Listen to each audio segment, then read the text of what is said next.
Hello, everyone, and happy Tuesday. My name is Karen Prechtel, and I am so happy you're here. So you may hear my dog barking in the background. That's how she gets sometimes, so apologize for that. So I'm reading this really amazing book. You can see it. The Four Pillar Plan with Dr. Rangan Chatterjee. And as I'm reading it, I'm thinking, I got to share this because this is really cool stuff. I actually got that information about that book from Rich Roll Podcast, which was super, super cool. And it was just, I'm like reading it going, this is so simple. And yet at the same time, why are we as a country and as a nation, as a globe, in an obesity problem, type 2 diabetes problem is around nutrition, right? So which is what we're going to talk about today. So with this book, there's 4 pillars, right? Move, which I spoke about last week. And if you missed it, check it out on YouTube, Karen Prechtel Coaching, YouTube. The second one is eat, right? So it's our nutrition, right? So since nutrition is a lot, right? Each week, I'm gonna take a few weeks to talk about nutrition. The other 2 pillars is relax and sleep. So really important that we go through these, and it's all about balancing across the 4 pillars. It's not about you're doing really well and you're killing it in the gym, and you're working out an hour a day, and now you're thinking, oh great, like I'm eating junk food, I'm getting 4 hours of sleep.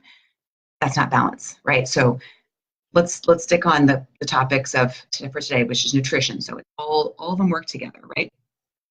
So, and I know when you're thinking about nutrition, it can be so overwhelming. Like, I'm going to be 49 and I'm still learning, right? And it's the mindset to really open yourself up to learning and understanding. That's where the difference is made, okay? And you're going to learn something new every day, okay? So hopefully this helped you, Dr. Rangan's tips, because it helped me considerably. So the tip number 1 for our nutrition is to denormalize sugar, okay? So it's retraining your taste buds by removing all sugars from your covers and getting to the habit of reading the labels to check the sugar content. But in order to remove sugar from your diet, you have to first know where the sugar's at, right? So you got to look at the labels. And it's so interesting how seemingly healthy packaged foods, you look at something and it's like, oh, it's low sugar, low sodium, and it's all the perfect colors. People know what they're doing in marketing, right? To get you to buy things. Flip it around and check out content and what you're putting in your body. Don't just go healthy, organic, throw it in your cart. Flip it around. Really understand what you're putting in your body, okay? So look at those labels. Like you can see like sliced roasted chicken breast, and it contains sugar. It's like, why does it have sugar in it, right? It doesn't make any sense. So changing your taste buds is part of the problem with sugar, is that it changes your taste buds. So for example, there was this really cool study, a recent study, where they had 2 groups of people. One group was put on a low sugar diet, and the other group continued on their existing one. The group consuming the low sugar diet rated the same dessert as sweeter than the group who had not reduced their sugar intake. And as every month passed, they rated the dessert sweeter and sweeter. So this is just further evidence that reducing your intake of sugar changes your taste buds. I'm actually doing my own experiment. I don't eat a lot of added sugar or processed things, but I do put sweetener in my coffee. So I was reading this book going, how can I change that? So I did. I stopped putting sugar in my coffee or sweetener in my coffee. And the first day I did it, ew, gross. My taste buds were adapted to that sugar, that sweetener. It's been 3 days and I'm actually totally fine with it. That's how quick your taste buds change. So try it. I mean, it's kind of incredible. Like I don't even miss it. I don't miss the sweetener. I really thought I would. So Dr. Rangan, or what I'll call him Dr. Chatterjee, we're tight. He shared some symptoms that may indicate your over-reliance on sugar, which I thought was interesting. So the first one is feeling the need to eat every 2 hours. You don't need to eat every 2 hours, you guys. So it's when you're all like, oh, I'm hungry. I should probably eat something. It's been 2 hours. No, you probably are just wanting to put something in your mouth. Sugar, you could have a sugar challenge there. Concentration dropping mid-morning, that could also be an indicator. Experiencing an afternoon slump. Like it's like, oh, it's 2 o'clock, time to get some more coffee, right? Got to keep going. I have to keep going. Feeling hungry or irritable between meals, maybe even feeling shaky or dizzy, and experiencing a huge boost in energy or fatigue after your meal. And then over-reliance on caffeine, and sugar, well, I have to have coffee to keep me going, or I need a Red Bull or something to keep me going, right? Those are indicators that you may have an over-reliance on sugar. So what can you do, right? There's 2 ways of looking at it. I'm like the cold turkey gal, with a sweetener, I'm stopping it, right away. So going cold turkey can be cutting out sugar for 14 days, just to retrain your taste buds. This can be a great way to retrain them, but you may also have withdrawal symptoms like headaches, irritability, insomnia, especially between day 3 and 6. But once you're past those 10 days, people often report many benefits, including improved sleep, mood. Your moods are much better, and your energy is up. So you can go cold turkey like me, or do what my wife does, and she's like more of a gradual kind of gal, right? You may prefer that. You may prefer more of a gradual reduction in your sugar intake. Totally fine. The key here, no matter what you start from, is reducing your sugar intake will benefit your health, period. So anything you start today and reducing that is a good thing, okay? So now we're talking about sugar. A lot of people go, well, I don't buy cookies or cakes or ice creams or anything like that. But what about the things, those are the obvious things, right?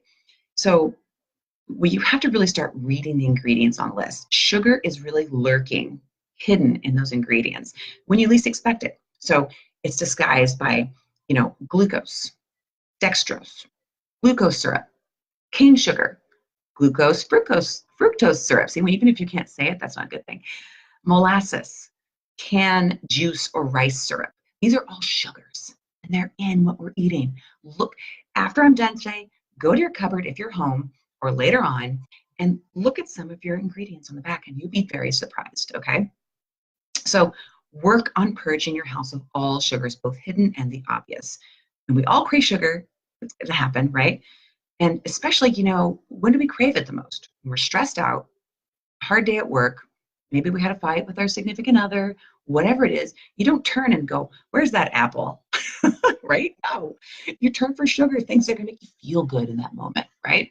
So get them out. If you don't have them, you can't eat them. So let's start there.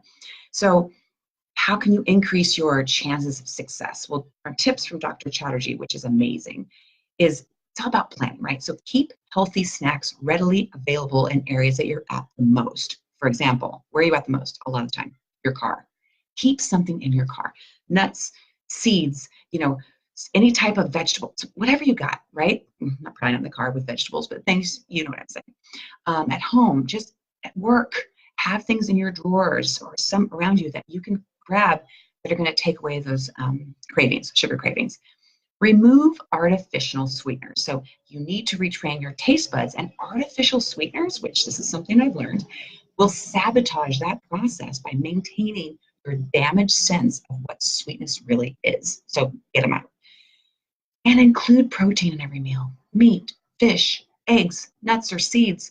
Protein keeps you fuller longer and helps you avoid sugar cravings. Okay, so if you're noticing you're eating a lot of carbs, increase your protein.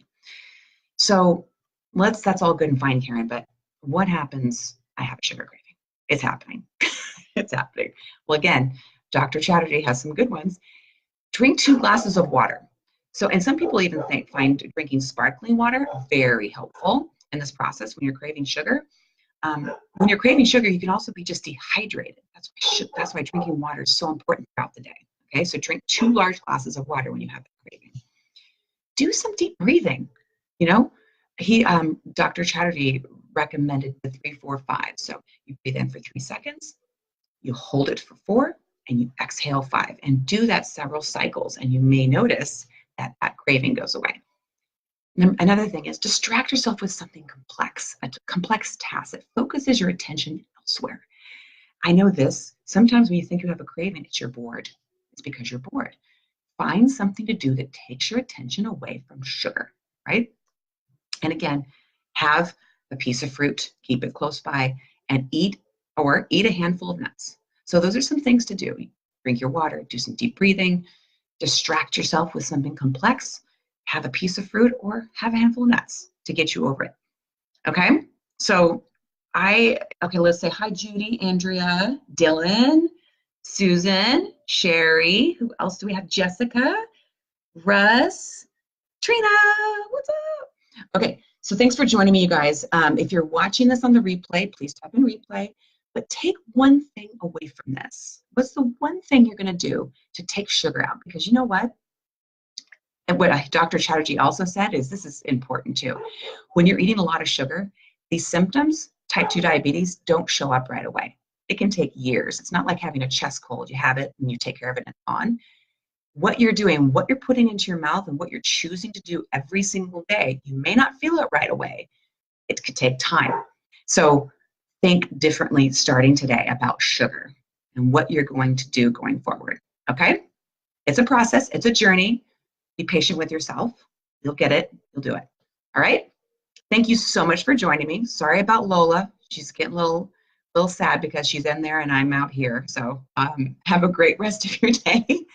And I will talk to you next week. Okay, bye-bye.